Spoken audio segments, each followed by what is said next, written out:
I want to see your face. Sometimes it takes the youngest instincts to remind us of basic human nature. It's hard to trust what you can't see. Just lounging here. And for young Daniel Maloney, that rule applied to this interview.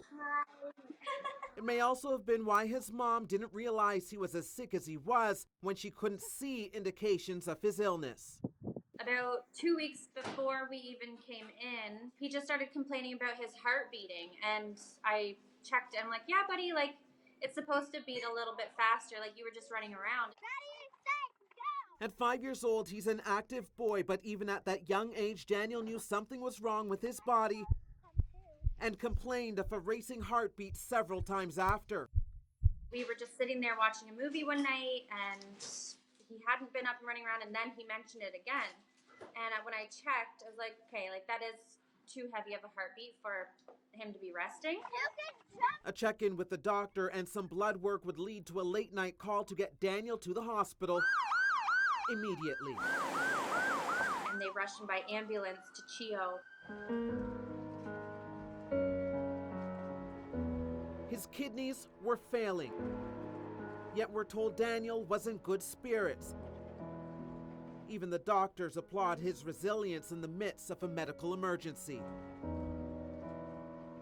So when Daniel came in, I looked at his numbers, and I looked at Daniel, and I could not believe I was seeing this happy kid, very pale, obviously, but a happy kid.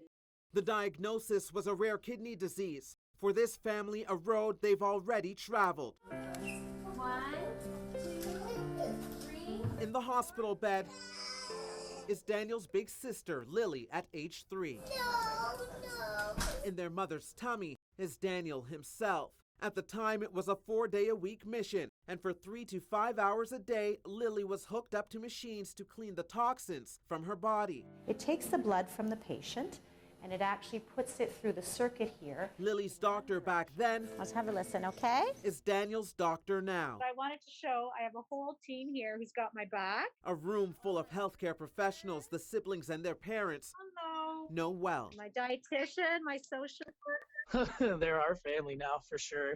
CHEO's been amazing.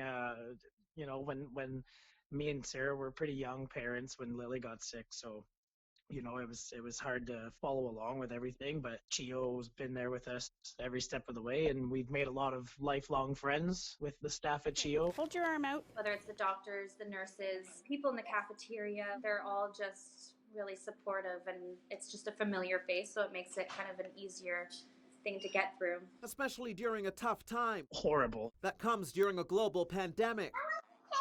The hospital has a one-parent policy, and so both mom and dad can't be there to hold their child's hands at the same time.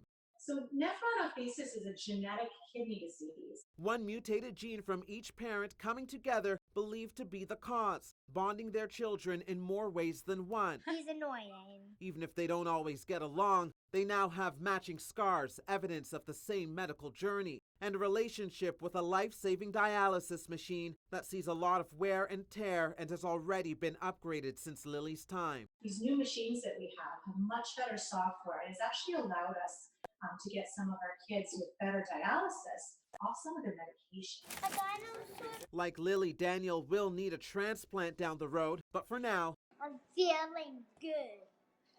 CHEO there to make sure it stays that way.